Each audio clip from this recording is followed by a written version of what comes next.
오늘 여러분과 나눌 본문은 마태복음 9장 1절에서 8절까지입니다.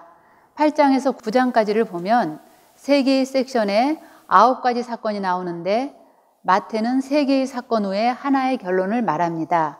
그래서 오늘은 2번째 섹션의 3번째 사건을 나누도록 하겠습니다. 먼저 마태의 중심을 살펴보도록 하겠습니다. 마태는 교회라는 단어를 3번이나 쓰고 종교와 교회를 계속해서 대조시켜 보여주고 있습니다. 그래서 마태복음 18장을 교회장이라고도 하는데 18장의 상반부가 2-3 사람이 임재 안에 있는 것이 교회이다. 그리고 후반부가 서로 용서해라입니다. 7번씩 70번이라도 용서해라 하는 것이지요.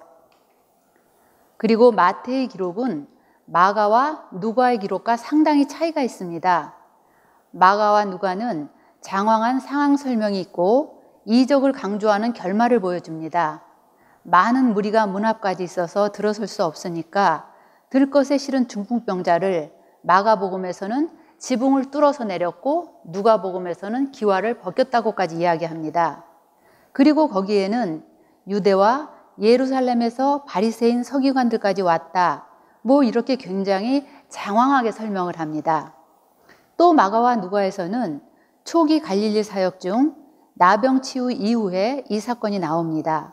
그러니까 치유 사역의 한 모습인 치유 이적으로 보여주고 있습니다. 그런데 마태만 죄사함을 강조합니다. 마가와 누가에서 하나님 한 분만이 죄사함을 할 수 있다라는 종교적 주장을 마태는 생략해버립니다. 왜냐하면 그거는 종교가 하는 말이기 때문에 그거에 혼돈되지 않도록 하기 위해서였지요. 그래서 마태는 자신이 증거하는 것에 초점을 두고 전혀 다른 강조점을 보여주는데 그것은 2번의 보라에서 나옵니다. 2절 그들의 믿음을 보라. 3절 종교인들의 악함을 보라. 그리고 예수께서가 2번 나오는데 2절에서는 예수께서 죄를 사하셨다. 4절에서는 예수께서 어찌하여 악한 생각을 하느냐 이렇게 그들의 믿음과 종교인들의 악함을 대조시켜서 보여주고 있습니다. 마태의 중심에는 이 사건에서도 종교를 고발하고 하나님의 긍휼을 강조합니다. 그리고 이번 본문의 핵심은 6절입니다. 여기에서 인자는 주님만이 아니라 우리 모두를 포함한 사람이라고 이해하는 것이 본문 의미에 더 가깝습니다. 사람에게 위임된 다스림, 즉 심판의 권세, 그러므로 용서할 수 있는 권세가 인자에게 있듯이 우리 모두에게도 있다 하는 것입니다. 2번째 섹션은 이방을 향하는 섹션으로 이제 이방을 향한 예수님의 사역이 열리는 시간인데 바다의 혼돈과 공허와 흑암을 다스리고 돼지떼, 즉 돈으로 된 세상, 그리고 이 세상의 혼돈과 공허와 흑암의 문화를 구하는 것은 서로 죄를 사하는 하나님의 긍휼뿐이다 하는 것이 이 섹션입니다. 그 다음에 8, 9장 전체는 결론이 다 나를 따르라입니다. 나를 따르는 이유는 온 인류의 죄를 사하시기 위해서입니다. 즉 죄사함을 받은 자만이 천국으로 침노하여 천국을 살기 때문이죠. 그러면 이제 본문으로 들어가서 보면 종교의 정당화된 저주를 회복하는 것이 교회입니다.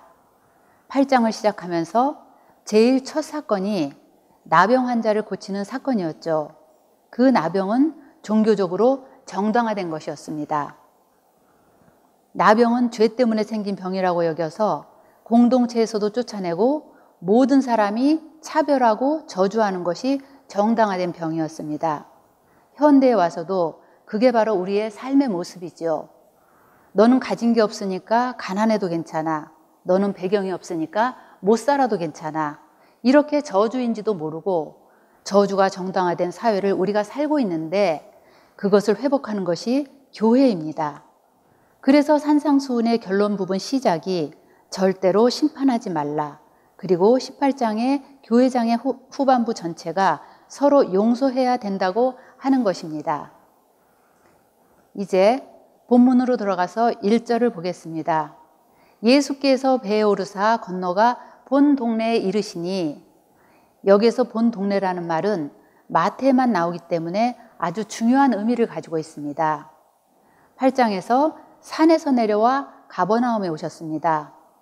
이 이방을 향해서 가심의 문제가 유대 종교였습니다. 유대 종교로는 절대로 이방을 구원할 수가 없고 자신들도 구원을 못 받았으니까요. 또 앞절들에서 건너편으로 가기를 명하셨고 가다라 지방에 건너가셨었지요. 이방의 제자들을 데리고 가셨는데 거기서 예수님이 환영받지 못하는 것을 제자들이 보게 됩니다. 우리를 떠나소서 그랬거든요. 그리고 바로 배에 오르사 건너가 본 동네에 그랬으니까 이방에 갔다가 돌아오신 것을 볼 수 있습니다. 2절을 보겠습니다. 보라, 침상에 누운 중풍병자를 사람들이 데리고 오거늘 예수께서 그들의 믿음을 보시고, 우리가 보는 개역개정에는 모두 생략되어 있지만 원본에는 2절과 3절이 모두 보라로 시작하고 있습니다. 세 복음서 다 믿음의 공동체성을 사실은 보여주고 있습니다. 기독교에서 이 사건을 해석할 때에는 육체만 구원받고 회복받았다고 합니다. 왜냐하면 타인의 믿음으로 구원이 불가능하다고 믿기 때문이죠. 그런데 예수님은 중풍병자를 들고 온 사람들의 믿음을 보시고 칭찬하십니다. 그러므로 타인의 믿음으로 내가 구원받을 수 없다는 기독교의 이런 종교적 안타까움을 보게 됩니다.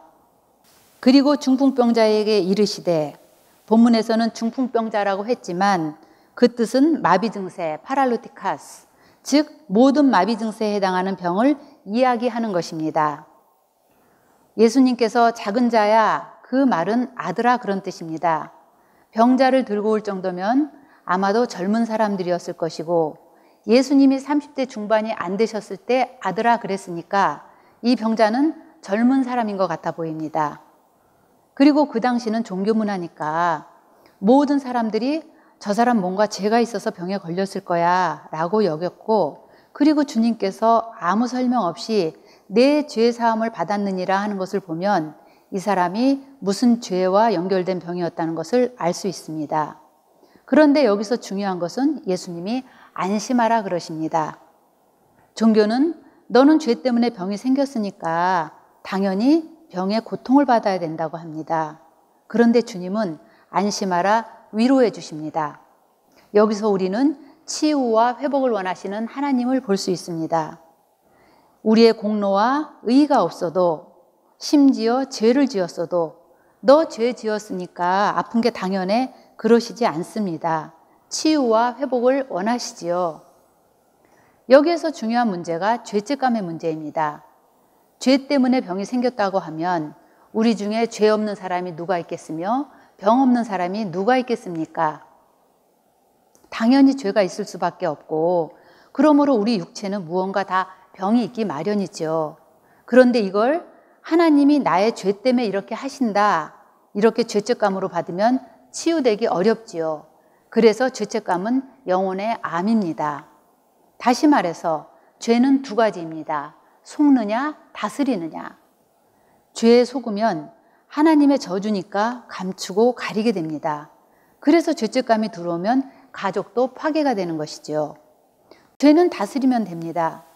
하나님, 나 힘드니까 용서해 주시고 치유해 주세요. 이렇게 당당하게 구하는 거지 감추고 가리면 안 된다는 것이지요. 3절을 보겠습니다. 어떤 서기관들이 속으로 이르되 이 사람이 신성을 모독하도다. 2절에서 예수님이 내 죄사함을 받았느니라 말씀하시면 이 사람 낫겠구나, 빨리 나아야 될 텐데 이런 마음이 드는 게 자연스러운 생각인데, 종교인들은 이 병자가 낫느냐 안 낫느냐 하는 거에는 아무 관심이 없고 그냥 이게 옳으냐 그르느냐만 따집니다. 생명을 보지 못하면 모든 것을 선과 악으로 보게 되는 것이지요. 4절에 예수께서 그 생각을 아시고 어찌하여 마음에 악한 생각을 하느냐. 세 복음서가 똑같이 이야기하는데 이 악하다는 말은 마태복음에만 들어있습니다. 여기서 악하다는 것은 국률은 없고 종교적 원칙만 따지는 것입니다. 이렇게 종교는 삶은 살지 않고 판단만 합니다. 당연히 예수님이 그 마음의 생각을 아시지요. 왜냐하면 높은 인격은 낮은 인격을 보면 투시가 됩니다. 그래서 요한복음 2장 25절에서도 예수님께서 친히 사람 속에 있는 것을 아셨다 그러시지요. 5절을 보겠습니다. 내 죄사함을 받았느니라 하는 말과 일어나 걸어가라 하는 말 중 어느 것이 더 쉽겠느냐?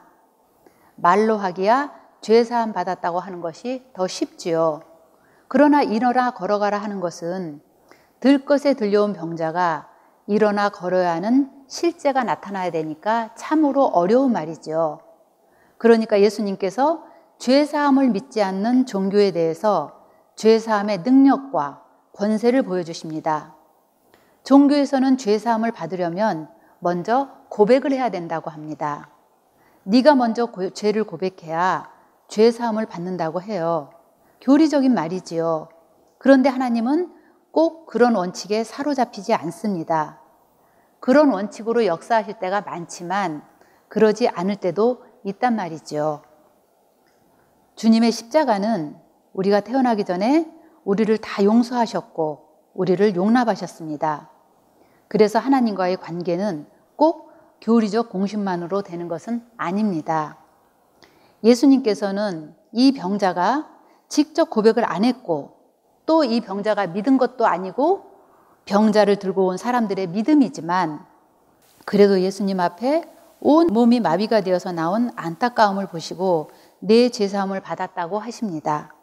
이렇게 죄를 사하시고 병자를 고쳐주신 이유가 6절에 나옵니다. 6절 인자가 세상에서 죄를 사하는 권능이 있는 줄 너희로 알게 하려 하노라. 이 본문의 핵심이며 결론 부분이죠. 예수님만 죄를 사할 수 있는 것이 아니라 예수님을 영접한 우리에게도 죄를 사하는 권능이 있다 하는 말씀이십니다. 그러면서 중풍병자에게 일어나 내 침상을 가지고 집으로 가라. 번역에는 빠졌는데 내 집으로 가라입니다.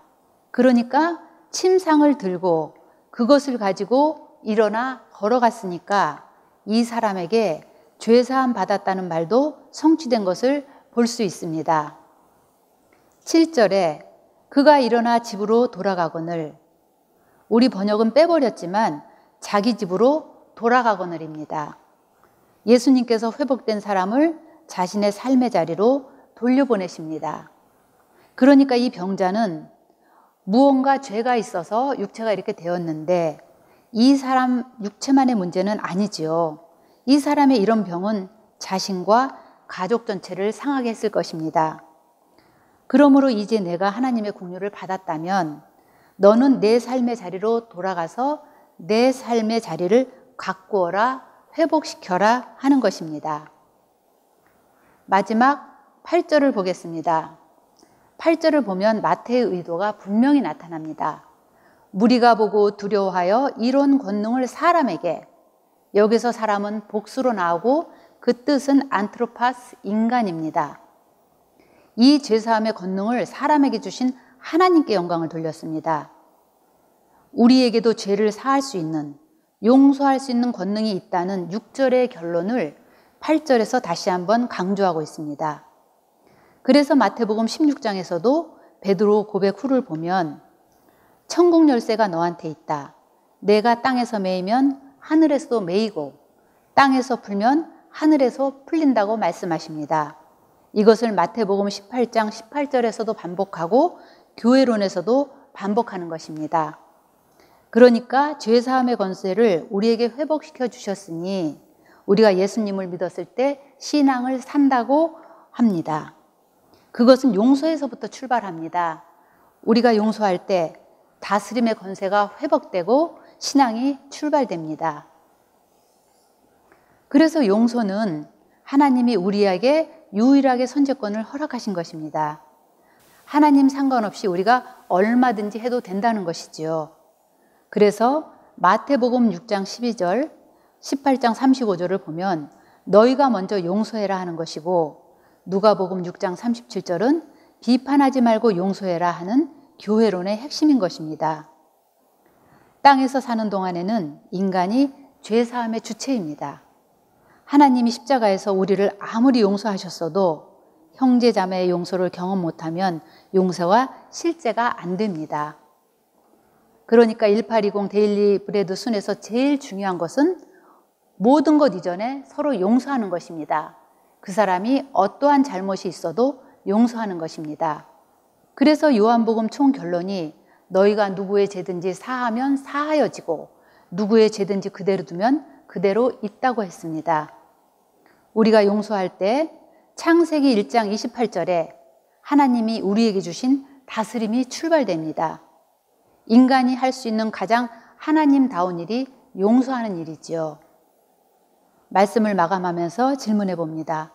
나는 진정으로 용서한 적이 있는가?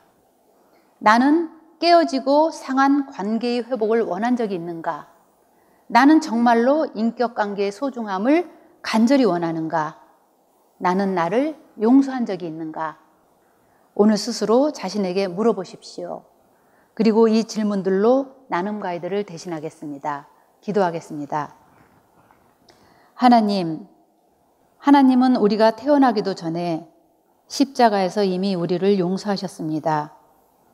하나님의 용서를 받고도 내 형제 자매의 허물을 감싸지 못하면 1만 달란트 탕감받은 자가 100데나리온 빚진 자를 감옥에 넣는 것이나 다름없습니다.